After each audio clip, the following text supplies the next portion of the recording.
pessoal, tudo bem? Aqui é Samuel Possebon, editor da Tela Vive, e a gente está de volta com mais um episódio do nosso Café com Pixel, nosso bate-papo com pessoas importantes do mercado audiovisual, sobre assuntos interessantes do mercado audiovisual ou sobre temas relevantes, que é o que a gente vai tratar hoje. Antes da gente anunciar o tema, vou convidar o nosso co-moderador aqui, criador desse programa, é Fábio Sesnick, do escritório CQS FFV Advogados. Até o final do ano eu aprendo, Fábio. Obrigado muito mais uma vez por essa parceria, pela tua presença. Muito bacana a gente estar junto aqui nesse programa.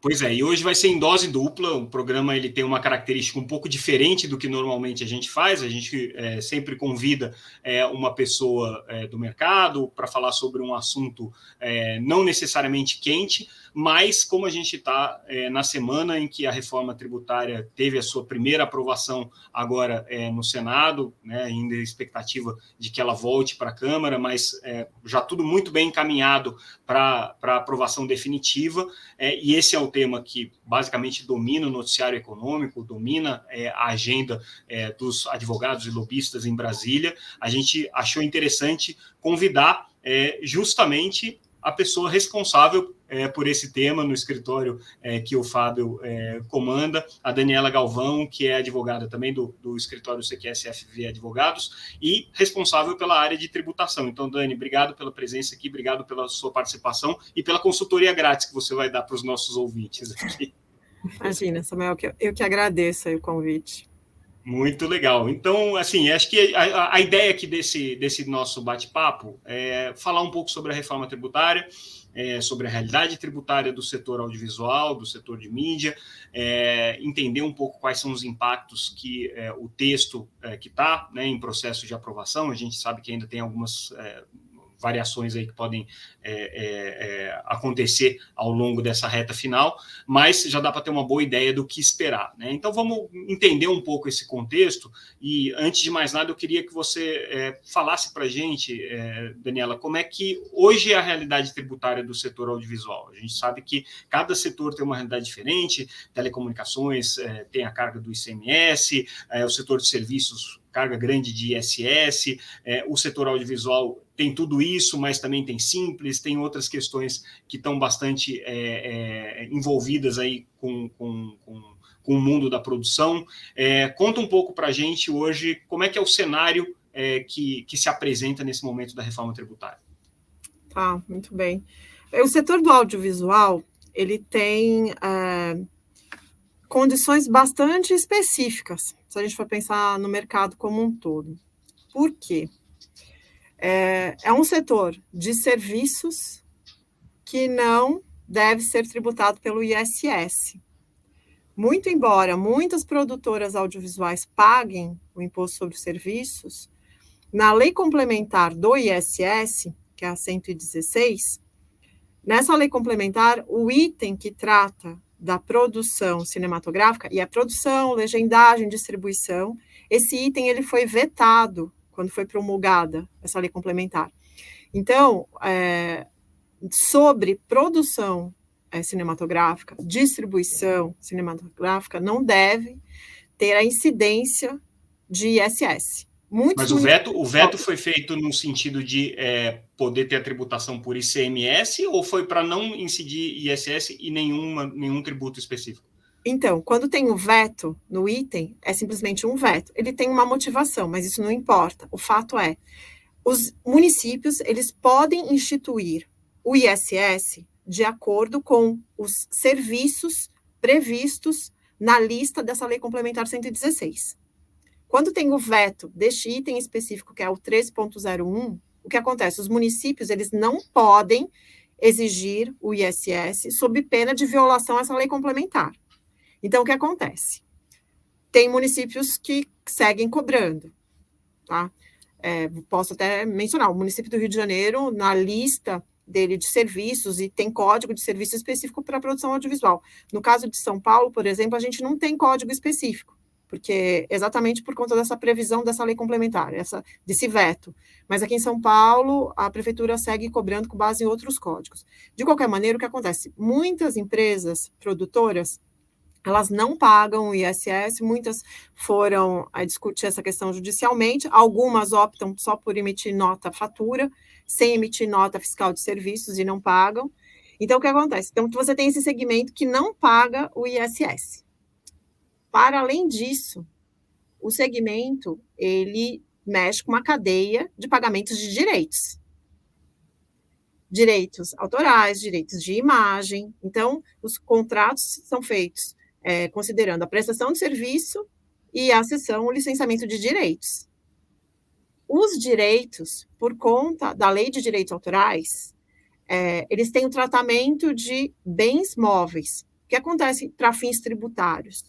Como direitos autorais devem ser considerados bens móveis, também não tem ISS e nem ICMS. O que se paga é só imposto de renda, tá?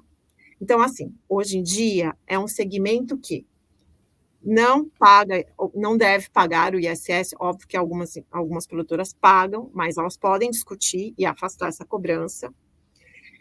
Na cadeia de produção, quando há o pagamento de direitos, se for para uma pessoa física, você tem o IR, então somente IR.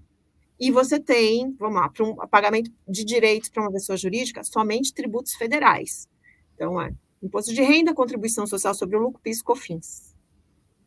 E tampouco incide ICMS sobre nenhum tipo de serviço prestado na cadeia do audiovisual. Não, então não tem o ICMS. Então dá para a gente dizer que é um setor que, do ponto de vista tributário, tem uma situação bastante confortável hoje, né? É pouco tributado. Sem dúvida, a gente pode assegurar isso.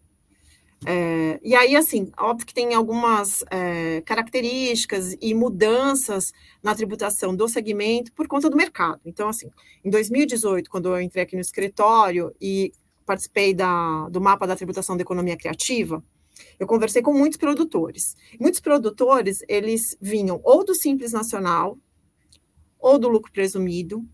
Eles estavam acostumados a trabalhar com recursos incentivados e, de repente, isso mudou, né? Assim, por conta de demandas de empresas estrangeiras, eles passaram a prestar serviços ao exterior. Parte dessas produtoras migrou para o lucro real, tá? Então, teve uma mudança na forma de tributação. Não todas as produtoras, mas, enfim, quando você está no Simples Nacional, a tributação ela é mais simples, é uma tributação unificada. No lucro presumido, as operações em que você só recebe taxa de gerenciamento, né, nos projetos, também é uma tributação ok. Agora, quando você presta serviços e você executa por conta própria muitas despesas, então, por exemplo, vai no orçamento para a execução de um projeto 10 milhões. Você, para executar aquele projeto, você vai ter de despesa mais de 8 milhões, quase 9 milhões, enfim, 10% é o que é a taxa de gerenciamento. Nesses casos, o lucro real é o melhor regime. E aí você tem direito a créditos. Eu só estou explicando isso porque agora com essa reforma tributária, muda tudo. Tem uma questão que vai impactar, sabe? Eu acho que a gente precisa só antecipar que é a possibilidade de direito a crédito. Quem está no lucro real sabe como lidar com isso, tá? Com o princípio da não cumulatividade. Mas, enfim, hoje a gente pode considerar que o segmento ele tem uma boa tributação. A carga não é tão onerada tributariamente se a gente for considerar outros segmentos, tá? Dá para a gente dar um número geral assim de qual que é o tamanho da carga tributária para o setor audiovisual hoje, considerando as regras tributárias que a gente tem hoje? Olha, então vamos lá. Eu não consigo te dar números gerais de, por exemplo, claro, porque varia de empresa para empresa. do real, mas só para você ter uma ideia. No Simples Nacional, é um segmento que paga tributos com base no anexo 3, que dos anexos do Simples é o melhor. Se é uma produtora que passa de 3.600.000 por mês, aí talvez valha a pena mudar para o presumido, tá? Bem, aí o que acontece? No presumido, considerando que não tem o ISS, seria uma carga tributária em torno de 15%. Que são os impostos federais. Isso, é 14,53, se a gente fosse... Mas, enfim, tem algumas diferenças, porque tem o adicional do imposto de renda e tal. Mas vamos pensar em 15%. Quando há uma empresa do lucro real, que tem direito a créditos de PIS/COFINS, o valor do PIS/COFINS acaba sendo menor do que no lucro presumido, de maneira geral, porque tem direito a crédito. Se for uma empresa produtora nacional que presta serviço para o exterior, ainda tem direito a créditos que ficam acumulados, porque assim, ela recebe receita do exterior. Essa receita que vem do exterior não precisa pagar nem o PIS, nem COFINS, nem o ISS. E aqui no Brasil, ela executa uma série de despesas, ela tem crédito. Então, o que acontece? Sobre o lucro efetivo dessa operação, ela vai ter o imposto sobre a renda, o valor, o principal, que é 15% mais o adicional de 10%, e a contribuição social sobre o lucro de 9%, sobre o lucro real, tá? Só que o que acontece? Então, ela tem uma tributação de 34% sobre o lucro real, mas ela tem os créditos de PIS/COFINS.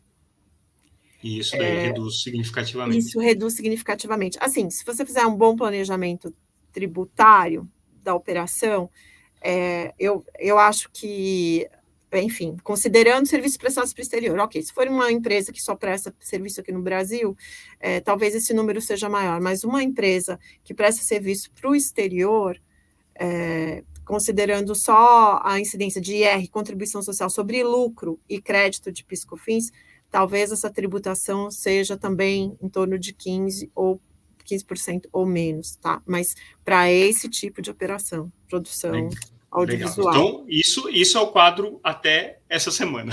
Essa semana a gente teve a votação da reforma tributária, que traz uma mudança muito significativa, né? Basicamente muda conceitualmente a forma de você tributar, você unifica tributos, cria o imposto de valor adicionado, que por sua vez é composto por 2, né, tributos que estão sendo criados aí. O que muda para o mundo audiovisual? Ou vai mudar, né? Claro que ainda tem todo o processo de aprovação na Câmara, ainda tem coisas que podem cair, tem coisas que estão incertas, tem coisas que dependem de lei complementar, mas, de uma maneira geral, assim, o que dá para a gente prever que vai alterar no mundo da produção? E até uma provocação de contexto, Dani, talvez que vale a pena para entrar na pergunta do Samuel, assim, o que levou nessa necessidade de mudar, né? Porque quais eram os pontos, na verdade, que vinham sendo e o contexto do surgimento da reforma tributária, né? Olha, Fábio, só ouvindo a aula da Daniela aqui na primeira parte, eu diria que sim, o setor audiovisual deve estar todo mundo se perguntando, mas por que mexer se estava tão bom até agora? Mas, enfim, vamos lá. Então, bem, a reforma tributária ela é necessária para o país, tá? Em, assim, numa visão geral. Acho que não tem quem se posicione contra a reforma tributária, né? Aí por quê? O Brasil, ele lidera a lista dos países com a tributação mais complexa. De acordo com um estudo que foi feito pelo Banco Mundial, aquele Doing Business, o Brasil, aqui no Brasil se gasta cerca de 1.500 horas só para você apurar tributo, pagar tributo e fazer as declarações. Então, se você pegar 1.500 e dividir por 8 horas, mais ou menos assim, 180 dias de trabalho de alguém, é muito tempo. Então, assim, e o sistema é muito complexo. E, por vezes, eu já tive que explicar a tributação do Brasil para estrangeiro, e a cara dos clientes era assim, eles ficavam consternados, eles não entendiam, por exemplo, por que o PIS e COFINS para uma empresa do lucro real é de um jeito e lucro presumido é de outro. PIS e COFINS, mesmo assim, o conceito, por que tem essa contribuição? Essa contribuição é uma contribuição social, mas a gente já não paga o INSS, enfim, é muito complexo. E isso dentro de um segmento que, voltando, a gente não paga nem o ICMS e nem o ISS. Quando a gente vai para a indústria, a realidade é muito pior, porque a indústria paga o ICMS, paga a IPI, enfim, e ICMS e IPI, as legislações são muito mais complexas. Bem, por conta disso, assim, o sistema ele precisa, de fato, ser simplificado, tá? Tem uma coisa que consterna o estrangeiro, não só aqui tradicional que você falou, que é essa coisa na Europa e nos Estados Unidos, não há tributação de receita, né? Você tem, entra a receita, paga-se as despesas, quando chegamos à felicidade do lucro, vamos então partilhar, o Estado tem sua parte e tal. O Brasil tem isso, né? Os tributos que incidem na receita e os estrangeiros ficam perplexos, né? Como é que isso acontece? Tal. Exato, e é um problema, porque quem não sabe lidar com a tributação aqui no Brasil, e é muita gente, você o zero e vezeiro, você vê a operação que assim, que tem prejuízo, que os tributos não são calculados da maneira correta, então a empresa, ela fatura, ela paga as contas e ela fica com débito tributário. Aquele débito tributário ela não consegue pagar. E assim, é comum a empresa quebrar, porque ela não consegue calcular corretamente qual seria o preço que deveria cobrar, considerando a carga tributária da operação. Enfim, isso é um problema, tá? Então, assim, a simplificação do sistema, ela é necessária, tá? Então, nisso estamos todos de acordo. E com essa reforma, a ideia é conseguir essa simplificação. Então, novos princípios tributários estão sendo incorporados na Constituição Federal, então, o princípio da simplicidade, da transparência, da justiça tributária, e o que a gente espera é que não seja só uma previsão formal, mas seja uma previsão substancial, ou seja, que na realidade a gente consiga, assim, essa simplificação. Mas alguns setores, e um deles é o setor de serviços, provavelmente irá pagar mais tributos do que se paga hoje. O setor que será mais beneficiado, com certeza, vai ser a indústria. Mas, enfim, como é que vai ficar isso? Primeiro, a gente tem esse texto que volta do Senado, vai para a Câmara dos Deputados, assim, um texto que saiu da Câmara, foi votado na Câmara, foi para o Senado, o Senado agora já aprovou em 2 turnos, retorna para a Câmara. A ideia é de que na semana que vem o Arthur Lira, ele irá definir o calendário de votação e o governo tem a intenção de fazer com que essa reforma seja aprovada ainda este ano. E até uma ideia que vem sendo ventilada pelo Arthur Lira é de eventualmente fatiar a aprovação da reforma, ou seja, aprovar e promulgar aquilo que há consenso e deixar algumas partes para serem decididas depois. Mas, enfim, se essa reforma ela for aprovada ainda em 2023, a gente vai ter um grande período de transição, tá? Então, assim, não é imediatamente que as coisas vão mudar. Então, grande a gente vai começar... Quanto? Oi? Grande quanto? Olha, a gente considera, assim, uns 10 anos. Em 2033, aí a gente tem a cobrança do IBS, do CBS, e aí agora eu vou entrar nas alterações, tá? Então, assim, em 2027 a gente tem extinção de PIS/COFINS, e passa mesmo a pagar o CBS, mas enfim, vou explicar essas novas siglas. Então é isso. A reforma tem a intenção de simplificar o sistema. Então a gente falou do ISS sobre serviços e ICMS sobre circulação de mercadorias. Esses dois vão se juntar e a gente vai ter o IBS. Grande mudança do IBS. O imposto sobre bens e serviços, ele vai incidir sobre operações com bens materiais e imateriais, incluindo os incluindo os direitos e os serviços. Então, sobre bens e serviços, quais bens? Materiais e imateriais. E aqui, incluindo os direitos. Grande mudança, é o que eu tinha dito antes. Sobre direitos autorais, a gente não paga nem ISS nem ICMS, porque é considerado bem imóvel, e só tem tributação federal, IR na pessoa física e tributação federal na pessoa jurídica. Então, sobre direitos autorais, teremos agora IBS. Além disso, você vai ter a junção do PIS e da COFINS, vai ser CBS. Então, IBS e CBS, são os dois novos, substituindo ISS, ICMS, PIS, COFINS, e um outro tributo que também incide sobre o consumo, que vai sumir, é o IPI. que tudo bem, não interessa, que é a indústria, tá?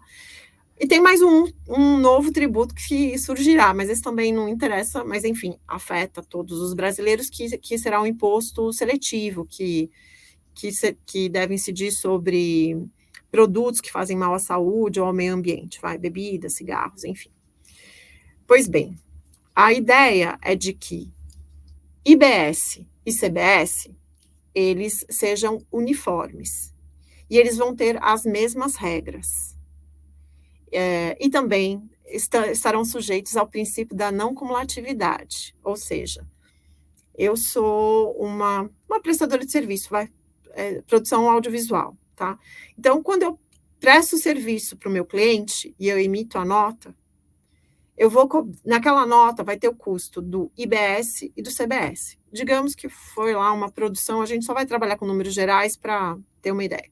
Então, assim, olha, foi um serviço 1 milhão, tá? 1 milhão vai ter lá a alíquota do IBS e CBS juntas. Gente, eu vou trabalhar aqui com uma alíquota de 10 só para a gente fechar, mas não é de 10 que a gente está falando, mas tudo bem. Ok, 1 milhão... vai ser bem mais que isso, mas vamos lá. Vai, mas enfim, chegaremos lá. Deixa a gente chegar lá. Então, assim, qual é a não cumulatividade? Acho que isso é importante explicar. Para quem está no lucro real e hoje aplica a não cumulatividade para PIS/COFINS, já entende. Para quem não está no lucro real, a situação é a seguinte: você presta um serviço e cobra 1 milhão, só que você tem lá os 10% de IBS e CBS juntos, então isso significa 100 mil. Só que você tomou serviços, tá? Então, você contratou um diretor, fotógrafo, figurino, cenário, aí a locação, cash, enfim, vários fornecedores. Esses fornecedores, quando eles emitem a nota, tá lá o valor também, deve estar. Eu acredito que será dessa maneira, porque hoje funciona assim, por exemplo, no caso do ICMS. Tem um valor destacado dos impostos. E aí você vai fazer o quê? Vai ter um crédito. Eu vou ter que pagar 100, mas considerando todos os meus fornecedores anteriores, eu gerei um crédito de 80 mil, tá? Nas notas que eu recebi. Então, qual é o cálculo? 100 que eu estou recebendo, 100 que eu devo pagar, mas eu deduzo os meus créditos da entrada, 80, então eu vou pagar 20. Então, é isso que vai acontecer. Você vai aplicar esse princípio da não cumulatividade. Quem está no Simples Nacional, por exemplo, hoje não tem isso. É uma alíquota única e não são considerados os créditos na entrada. Isso vale tanto para o IBS quanto para o CBS? Vai valer tanto para o IBS quanto para o CBS? O IBS e o CBS, eles vão ter uma mesma legislação. Isso até está previsto na Constituição, tá?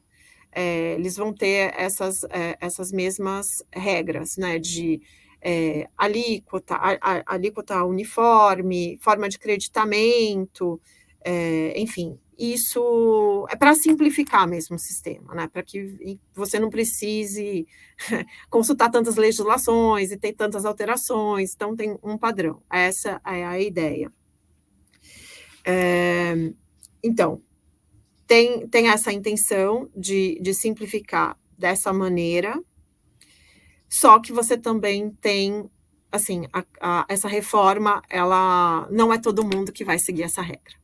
Aí a gente entra nos pormenores da reforma tributária, tá?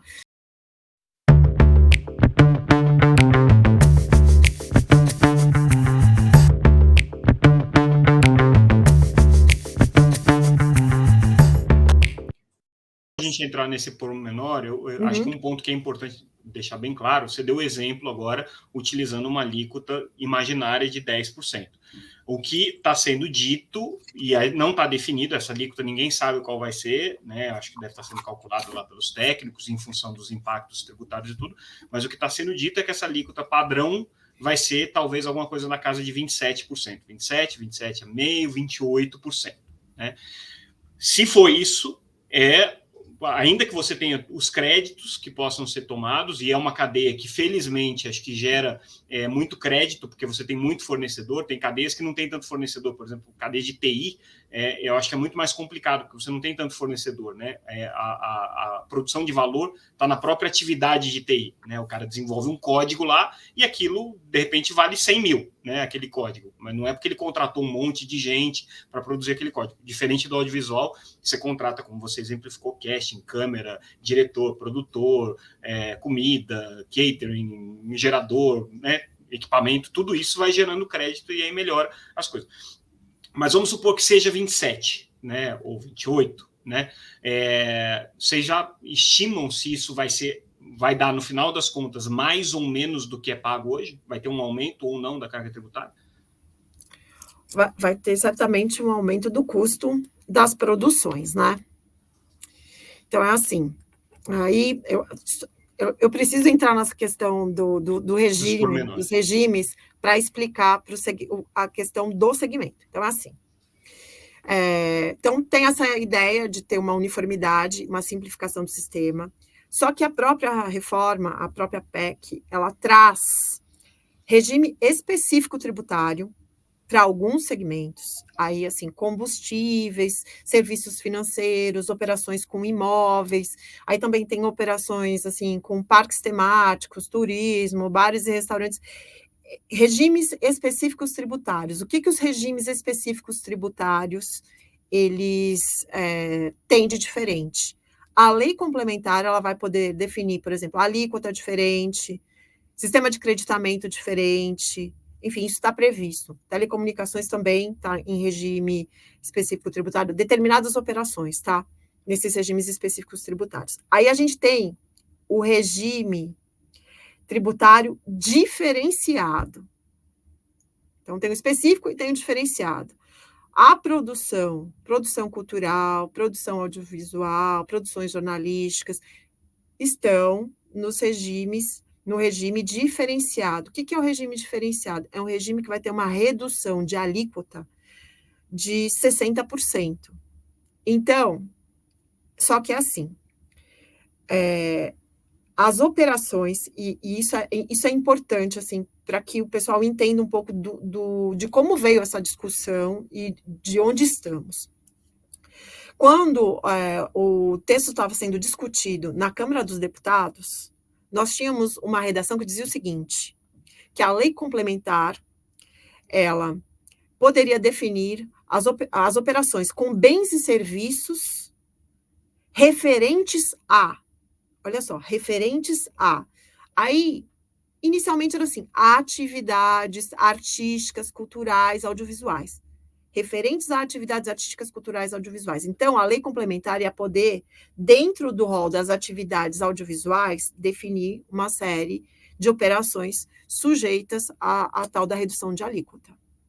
Quando o texto sai da Câmara, vai para o Senado, tira a atividade e vira produção. Lei complementar vai poder definir as operações referentes à produção audiovisual. Tá ok ainda, certo? No Senado, mudou esse parágrafo primeiro. Agora é assim. A lei complementar, ela vai definir as operações que vão se beneficiar da redução entre as relativas. Entre as relativas. Aí, entre essas. Quais são essas? A Constituição já elencou. Eu acho que nesse momento você tem uma redução muito grande. Então, o que acontece? Produção audiovisual vai ter o benefício da alíquota reduzida. Se a gente estiver falando de uma alíquota de 27,5%, vai ser uma alíquota de 11%, porque é 40%, tá? 11%. Se for uma alíquota de 25%, a gente está falando de uma alíquota de 10%. Se for uma alíquota de 20%, que muitas pessoas, assim, alguns setores, queríamos um teto de 20%. Não vai acontecer, mas seria uma carga de 8%. Só que o que acontece? Isso é para produção audiovisual. E todos os serviços que a gente falou antes aqui, né? Catering, locação de equipamentos. Isso não pode ser, assim, eu entendo que teremos uma dificuldade. Acho que a lei complementar, ela não vai alcançar. E aí, essa é a discussão, né? Como é que virá essa lei complementar? E isso, assim, ainda tem alguma chance de mudança, porque, assim, lembrando que o texto foi aprovado agora no Senado, ele volta para a Câmara, mas eu não sei se na Câmara eles podem fazer novas emendas. Agora, acho que eles só podem tirar o que o Senado colocou a mais, né? Ou de diferente do que foi colocado na Câmara. Então, olha, para o segmento, o que seria interessante era retomar a redação anterior do parágrafo 1º desse artigo 9º. Porque aí, lei complementar irá definir as operações com bens e serviços referentes a. Aí você dá uma liberdade da lei complementar. Tá? Se ficar do jeito que está hoje, aí é especificamente a atividade de produção. E atividade de produção, dá para você dizer o que é atividade de produção? É a atividade de uma produtora. Então, basicamente isso. Isso, eu acho que é isso, é a atividade de produtor e ponto. Então, assim, o impacto para a distribuição de filmes. Hoje eles não pagam ISS, ou não deveriam pagar. As operações com direitos, porque assim, o distribuidor também tem os contratos de licenciamento. Essas operações elas não são tributadas nem pelo ISS e, no caso de direitos, não tem também, não é considerado consumo hoje em dia. Essas operações elas vão ser tributadas a 27,5%, 25%.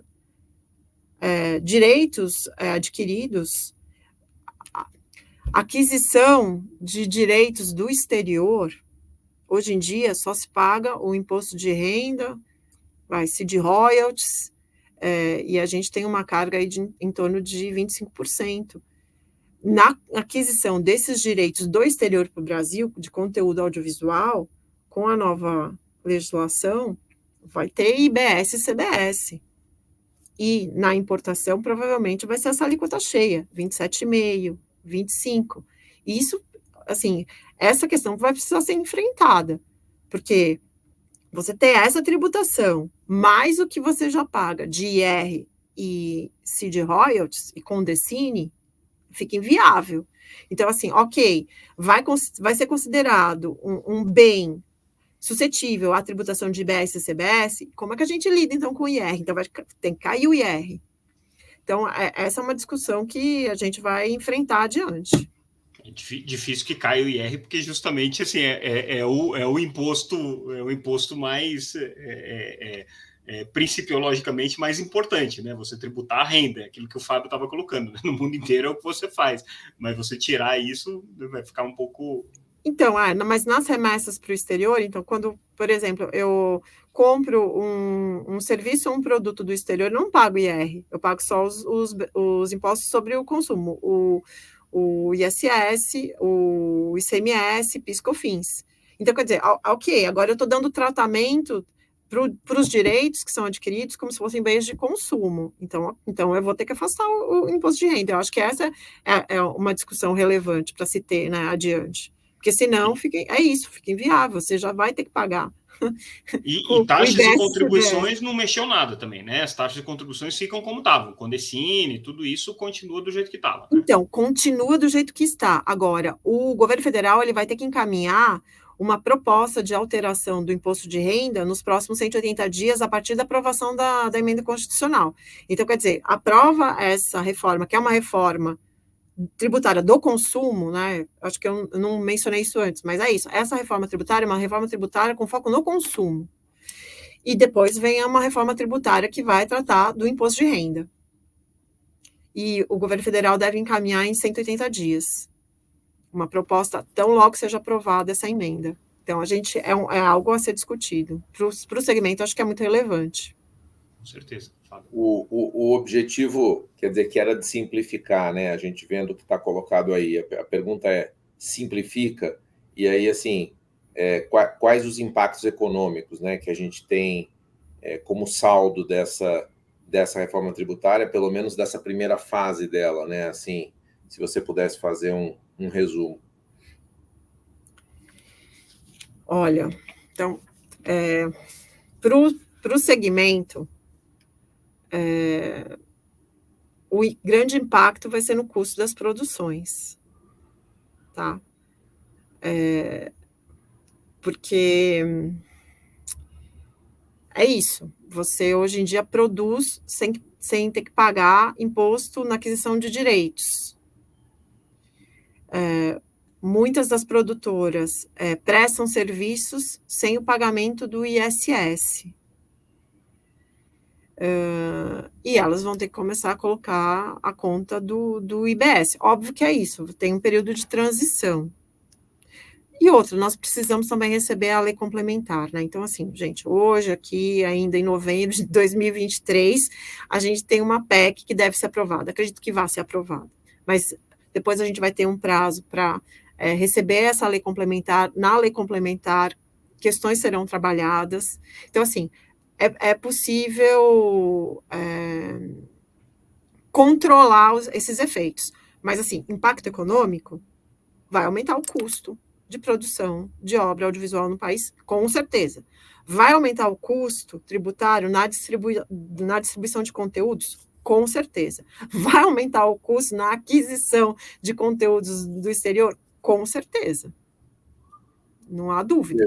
Para o setor é negativo, né, em alguma medida. Para o setor, em alguma medida, sem dúvida. O que pode talvez salvar dentro dessas regras de creditamento, você conseguir ter uma dimensão do que pode ser descreditado ou não, né? Pode ser descontado ou não, e fazer a comparação com os diferentes regimes, né? Porque a gente tem que lembrar que hoje também cada um, né, segue uma regra, tem empresa no lucro presumido, empresa no lucro real, tem microempresa no simples, né? Então, cada uma delas segue uma regra diferente. E aí, dizer se piorou ou se melhorou vai depender muito da situação que você está hoje também, né? Sem dúvida. Vai depender da situação da empresa hoje, enfim, vai precisar avaliar. O que ficou claro é que, assim, se hoje você tem um monte de elementos da cadeia que não são tributados, né, é certeza que todos esses elementos da cadeia vão ser tributados na nova regra, né? Tudo isso vai acontecer. Quanto que vai ser e o que vai poder ou não ser descontado diante aí desses novos tributos, é isso que a gente vai ficar por dentro quando vier a segunda temporada da reforma tributária. Sim. Com a lei complementar, né? E, Samuel, tem uma questão que eu não mencionei, mas é extremamente relevante, é o seguinte: a reforma tributária, ela veio para simplificar e também tem a missão de acabar com as guerras fiscais. Por que eles buscam essa uniformidade, né? Exatamente para que estados e municípios não possam instituir legislações específicas para atrair empresas, tá? Bem, com essa história toda, o que acontece? Estados e municípios não poderão conceder isenção, crédito presumido para as operações. E aí, a gente tem um grande problema, que é a questão dos programas de estados e municípios, dos programas que atendem à cultura. Porque se eles não vão poder dar isenção ou crédito com base na legislação do ICMS e do ISS, que é o que acontece muitas vezes, né, a renúncia fiscal, ok, você não me paga, mas destina a tal projeto, e isso vai ter um impacto direto para o segmento, mas direto. O que vai acontecer é que estados e municípios vão ter que definir políticas públicas de incentivo à cultura e destinar receita do orçamento para fazer frente a isso. Então, você tinha feito uma sugestão na audiência pública, né, de isso ser uma exceção e tal, mas no final não entrou. Sim, e não só, Fábio. Eu acho que uma coisa precisa ser mencionada, porque isso até consta na filmagem da audiência pública. Eu apontei que teria um impacto, né, nesse tipo de política e que direitos autorais não sofriam tributação, porque nunca tinham sido considerados bens de consumo, né? E o Bernardo Apic estava participando, e ele é o secretário extraordinário da reforma tributária, né, que foi chamado pelo governo para conduzir essas questões. Ele falou: nós não enfrentamos essa questão. Então, assim, isso não foi enfrentado. A reforma tributária, ela foi pensada e ela foi estruturada e não teve um olhar específico para a área da cultura. Isso, para mim, é claro. Tá? Ela tinha uma preocupação muito, muito evidente de tentar resolver o custo tributário da produção industrial, né, que eu acho que, como você mencionou, que além de tudo, né, além do ICMS, ainda tinha IPI, ainda tinha, né, os impostos específicos ali que eram cobrados, e aí, sem dúvida, esse é o setor que mais tem se beneficiado, mas considerando nessa miríade de regras tributárias que a gente tem no Brasil, alguns setores estavam sendo bem tratados porque são setores considerados estratégicos ou são setores considerados importantes, né, para o desenvolvimento do país e que acabaram tendo um regime um pouco mais light, vamos dizer assim, né, o setor da cultura entre eles, né, e a reforma tributária, como você está colocando, não olhou especificamente para essas exceções que já estavam colocadas, né? Não olhou. E tem um outro problema que eu também, quando eu tenho oportunidade, eu menciono. Assim, quando a gente pensa em consumo, uma coisa é você pensar num processo industrial que vai ser produzido uma bolsa, um sapato, um copo, uma panela, isso vai ser vendido. Então, você tem aquilo em grande escala, certo? Então, você tem que ter um olhar que, ok, princípio da não cumulatividade, cobrança do imposto sobre valor agregado. Agora, quando a gente pensa em cultura, né, em obra de arte... que é um bem absolutamente imaterial, né? Exato, e que é feito de forma artesanal. Vou dar um exemplo. Não tem ICMS na saída de obras produzidas por artistas plásticos. E, assim, todos os estados aceitaram isso, porque isso é uma regra que veio por convênio, tá? Estadual. Então, não tem ICMS nessa saída. É uma mercadoria, o quadro a escultura é uma mercadoria. Ok, mas não tem ICMS. E a galeria que compra, ela tem crédito presumido. Vai acabar. Vai acabar. E o que é chocante é que fora do país, então, assim, se a gente pensar Europa, Estados Unidos, Canadá, existem legislações que beneficiam esses setores, porque existe um olhar, né, para a cultura, para a importância da cultura, para o bem cultural como algo que agrega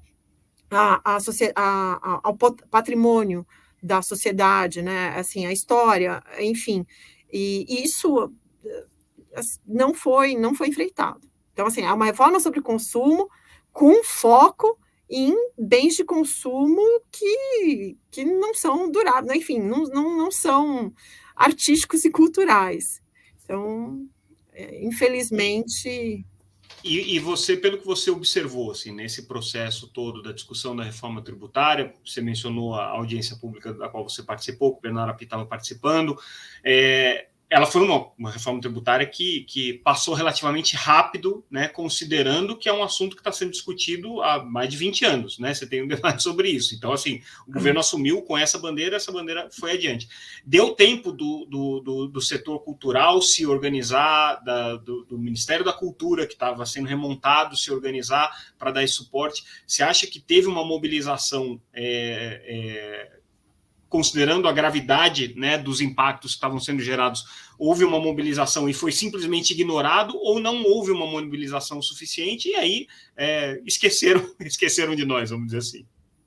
Olha, Samuel, na minha visão, não teve tempo para ter essa movimentação, e eu vou explicar. O que acontece é o seguinte, reforma tributária no país é discutida há muito tempo, só que essas propostas, elas são de 2019, e elas estavam paradas desde 2021, porque a intenção era, no governo passado, ter aprovado a reforma, que seria um grande gol do governo, certo?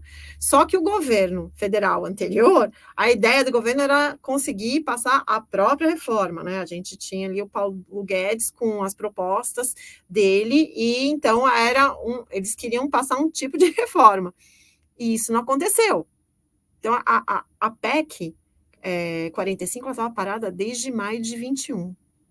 Quando entra um novo governo, em fevereiro já é instituído um grupo de trabalho. Então, a gente tem fevereiro, grupo de trabalho, uns 3 meses com várias audiências públicas. Em uma dessas eu participei, mas nem foi audiência pública para a reforma tributária em especial, foi uma audiência pública chamada pelo presidente da Comissão de Cultura, o Marcelo Queiroz, e aí eu participo dessa audiência. Bernardo Api diz, a gente não verificou essa questão, nós vamos levar para discutir. Depois disso, vem a inclusão das atividades artísticas e culturais no artigo 9º. É nesse momento que vem, depois dessa discussão. Então, assim, deu resultado? Deu um resultado. Uma parte do segmento falou, beleza, estamos contemplados. Atividades culturais artísticas. Quando vai para o Senado e muda para produção cultural, reduz. No Senado, reduziu mais ainda. Então, assim, e foi para o Senado em julho. Então, muito pouco tempo. Se você tivesse que dar um conselho para o ecossistema do audiovisual, vamos dizer assim, para todo mundo que está sendo impactado por isso, em termos de mobilização e do que é possível fazer ainda agora nesse retorno para a Câmara.